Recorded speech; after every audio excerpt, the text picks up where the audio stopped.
Et si on pouvait rester calme, même quand le monde autour de nous s'effondre? Si la pression nous rendait plus sages et pas plus amers? Et si le pouvoir, au lieu de nous corrompre, pouvait nous affiner? Ces questions, on dirait qu'elles sortent tout droit d'un post Instagram, mais en fait elles ont presque 2000 ans.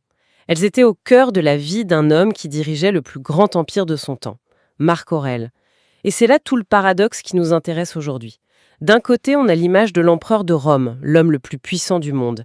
Et de l'autre, quand on lit ses écrits privés, ses méditations, on découvre un homme qui se débat avec la peur, le doute, la perte. Des luttes complètement universelles en fait. C'est ça qui est si fascinant. On s'attend à lire des leçons sur le pouvoir, la stratégie, et on trouve des leçons d'humanité. Il n'écrit pas depuis un piédestal, il est dans les tranchées de l'existence, en train de se parler à lui-même pour essayer de tenir bon. Exactement. Et c'est cette pensée, le stoïcisme, qu'on va explorer ensemble en s'appuyant sur le livre de Donald J. Robertson, How to Think Like a Roman Emperor. Et je précise, l'objectif n'est pas du tout de tomber dans le cliché du stoïcien froid, sans émotion, c'est plutôt de comprendre comment on peut, grâce à cette philosophie, apprendre à penser plus clairement, à vivre avec un but et surtout à protéger sa paix intérieure, peu importe le chaos à l'extérieur. Et l'approche de Robertson, pour ça, elle est géniale. Parce qu'il ne se contente pas de raconter l'histoire. C'est un psychothérapeute. Et il montre à quel point cette sagesse antique est en fait l'ancêtre de la psychologie moderne, surtout des thérapies cognitives et comportementales. Il crée un pont, tu vois, entre un empereur romain et l'anxiété qu'on peut ressentir aujourd'hui en scrollant sur son téléphone. Ça rend les idées incroyablement concrètes. Alors commençons par le début. Qui était vraiment cet homme, Marc Aurèle? On a cette image sur les statues, mais la réalité était bien différente, n'est-ce pas? Ah oui, radicalement différente. Il y a un fait essentiel à comprendre sur lui, il n'a jamais été formé pour être empereur. Jamais. Il a été formé pour être un homme bon. Son éducation, c'était la philo, la littérature, la rhétorique. Il se préparait à une vie de penseur, d'érudit. Mais le destin, ou ce que les Romains appelaient la fortune, en a décidé autrement. Et le destin ne lui a pas vraiment fait de cadeau, si j'ai bien compris? C'est le moins qu'on puisse dire. Son règne a été une succession de crises quasi ininterrompues. Il y avait des guerres constantes aux frontières de l'Empire, en Germanie, en Parthie. Il a passé des années sur des champs de bataille. Il a dû gérer une pandémie terrible, la peste antonine, qui a tué des millions de gens. Et sur le plan personnel, il a perdu sa femme, plusieurs de ses enfants. C'est dans ce contexte-là, au milieu de ce chaos absolu, qu'il écrivait ses méditations. Mais attends une seconde, ça change tout. Je l'imaginais écrire ça tranquillement dans une bibliothèque dorée au coin du feu, mais en fait il écrivait ça dans une tente militaire sur un front glacial après une journée de combat. Précisément. Ce n'était pas un exercice intellectuel, c'était un outil de survie psychologique. Ces notes, qui n'étaient que pour lui, c'étaient des rappels, des exercices pour ne pas sombrer, pour ne pas devenir amer ou cruel ou désespéré face à tout ça. Robertson utilise une formule très juste. Marc Aurèle ne pratiquait pas la philosophie, il pratiquait la résilience. Le stoïcisme, c'était son armure intérieure. D'accord. Alors, entrons dans cette armurerie. S'il y a une idée centrale, une arme principale dans l'arsenal stoïcien, ce serait quoi? Ce serait une distinction, une seule idée, toute simple en apparence, mais si profonde qu'elle change absolument tout. Les stoïciens appellent ça la dichotomie du contrôle. L'idée, c'est de diviser le monde en deux catégories très claires. D'un côté, les choses qui dépendent entièrement de nous, de l'autre, celles qui n'en dépendent pas du tout. Ok. Alors, dans la première catégorie, celle que je contrôle, il y a quoi? Il y a ton monde intérieur, uniquement. Tes pensées, tes jugements, tes valeurs et les actions qui en découlent. Ça, c'est ton royaume. Tu es la seule souveraine de cet espace. Et dans la deuxième catégorie, l'incontrôlable, j'imagine que c'est tout le reste? Exactement. La météo, l'économie, les embouteillages, ce que les autres pensent de toi, ta réputation, et même ta santé sur le long terme ou ta propre mort. Tu peux les influencer, bien sûr, mais tu ne les contrôles jamais complètement. Et le diagnostic stoïcien, il est simple. La quasi-totalité de notre anxiété, de notre colère, de notre souffrance, ça vient du fait qu'on passe notre vie à essayer de contrôler des choses de la deuxième catégorie. En utilisant l'énergie qui devrait être consacrée à la première. C'est ça, on s'épuise. Le stress, c'est le désir de contrôler l'incontrôlable. La paix, à l'inverse, c'est de se concentrer uniquement sur la maîtrise de ce qui nous appartient déjà. Notre esprit, nos réactions, notre caractère. Appliquer cette seule idée de serait-ce qu'à 10%, ça peut radicalement changer une journée. Et une vie. C'est fou parce que ce que tu décris là, cette idée de séparer un événement de notre réaction, ça me fait penser à des choses très très modernes. On dirait presque une séance de thérapie. Robertson fait ce lien, j'imagine. Il ne fait pas que le faire, c'est le cœur de son livre. Il démontre que la thérapie comportementale et cognitive, la TCC, qui est l'une des approches psychologiques les plus validées aujourd'hui, est une redécouverte directe du stoïcisme. Le principe fondateur de la TCC, c'est une citation d'un autre stoïcien, Épictète, que Marc Aurèle se répétait sans cesse. Ce ne sont pas les événements qui nous troublent, mais les jugements que nous portons sur eux. Ah mais ça me rappelle complètement la fois où mon Wi-Fi a coupé juste avant une présentation super importante.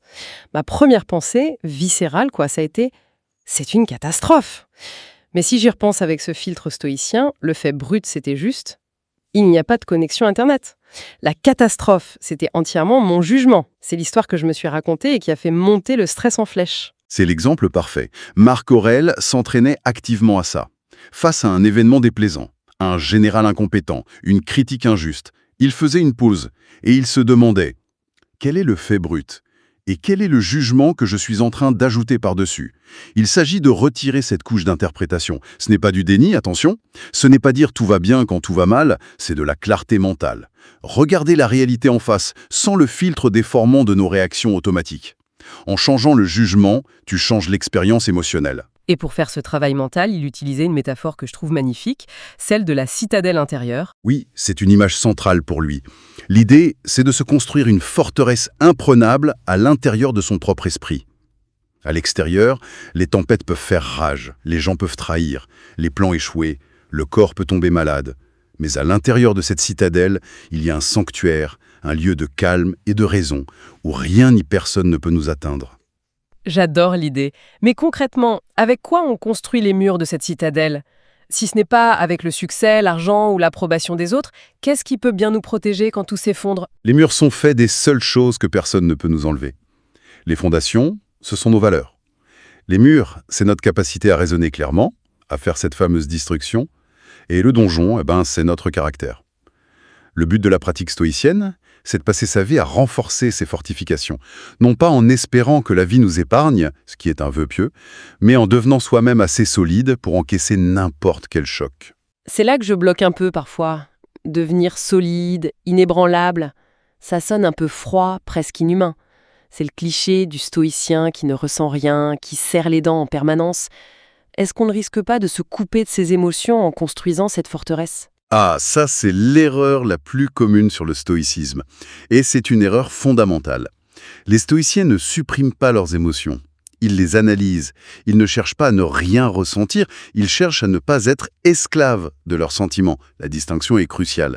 Une peur soudaine face à un danger, c'est une émotion saine et utile.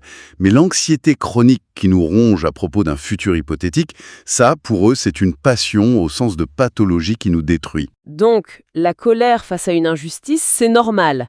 Mais la rage incontrôlée qui nous fait dire des choses horribles qu'on regrette, c'est ça la passion à éviter. L'idée, c'est la maîtrise, pas la suppression. Exactement. Et pour atteindre cette maîtrise, ils avaient un exercice mental assez contre-intuitif. La préméditation malorum, la préméditation des mots. Ça consiste à imaginer calmement et régulièrement les pires scénarios. Perdre son travail, tomber malade, perdre un être cher. Ça a l'air complètement déprimant. Pourquoi s'infliger ça ? Le but n'est pas de sombrer dans le pessimisme. Au contraire, c'est de vacciner son esprit. En t'exposant mentalement, à petite dose, à ces difficultés, tu leur enlèves leur pouvoir de choc et de surprise. Tu te prépares. Quand l'épreuve arrive, car elle arrivera, elle ne te paralyse plus. Elle te semble familière. Comme le disait Sénèque, un autre grand stoïcien, celui qui a tout prévu, le coup qui arrive est moins rude. Les esprits préparés souffrent moins. C'était un peu comme un entraînement au feu pour les pompiers. Ils ne le font pas par plaisir, mais pour que le jour où le feu est réel, la panique ne prenne pas le dessus. La métaphore est parfaite, c'est exactement ça. Il s'agit de transformer la peur-panique en une inquiétude gérable. Il y a une autre pratique qui peut sembler un peu sombre de prime abord, c'est le fameux memento mori, souviens-toi que tu vas mourir. Et pourtant, pour les stoïciens, c'est sans doute la pratique la plus vivifiante qui soit. Se rappeler que notre temps est compté, ça a des effets psychologiques incroyablement puissants et positifs. D'abord, l'ego se dégonfle, instantanément. Face à la perspective de notre propre fin, nos petites vanités, nos querelles d'ego, tout ça paraît soudain ridicule. Encore dans 5 ans, ou sur mon lit de mort. Probablement pas. C'est le deuxième effet. Une clarification radicale des priorités. Et le troisième, peut-être le plus important, c'est que ça cultive la gratitude. Chaque jour qui nous est donné n'est plus un dû, mais un cadeau. Chaque moment devient précieux. Le souvenir de la mort ne nous pousse pas à nous morfondre, il nous pousse à vivre, plus intensément, plus honnêtement, et surtout, à arrêter de remettre la vie à plus tard. On arrête de dire « je le ferai un jour ». Ce jour, c'est maintenant. Donc, si je résume, tous ces outils mentaux, la dichotomie du contrôle, la citadelle, la préméditation, le memento mori, tout ça vise à construire une résilience personnelle. Mais j'ai l'impression qu'il y a une dimension qui va au-delà du simple bien-être individuel. Ce n'est pas juste du développement personnel, si. Tu mets le doigt sur un point essentiel. C'est ce qui distingue le stoïcisme de beaucoup d'approches modernes. Ce n'est pas une quête égocentrée du bonheur. C'est une autodiscipline au service d'une cause plus grande, le bien commun. Marc Aurèle se le répétait sans cesse. Ce qui n'est pas utile à la ruche ne l'est pas non plus à l'abeille. On n'est pas là juste pour se sentir bien, on est là pour faire le bien. Et comment ça se traduit en pratique? Par la poursuite de ce que les stoïciens appellent la vertu. Pour eux, le seul véritable bien, c'est un bon caractère. Et ce caractère, il s'exprime à travers 4 vertus cardinales. La sagesse, voir le monde clairement, la justice, agir avec équité et bienveillance envers les autres, le courage, faire ce qui est juste même quand on a peur, et la tempérance, la maîtrise de soi, la modération. Et ce ne sont pas juste des grands mots, des concepts abstraits, j'imagine. Absolument pas. Ce sont des pratiques quotidiennes. Chaque situation est un test, une opportunité. Face à un collègue difficile, est-ce que je peux faire preuve de justice et de tempérance? Face à une décision qui me fait peur, est-ce que je peux être courageuse? Face à une situation complexe, est-ce que je peux utiliser ma sagesse?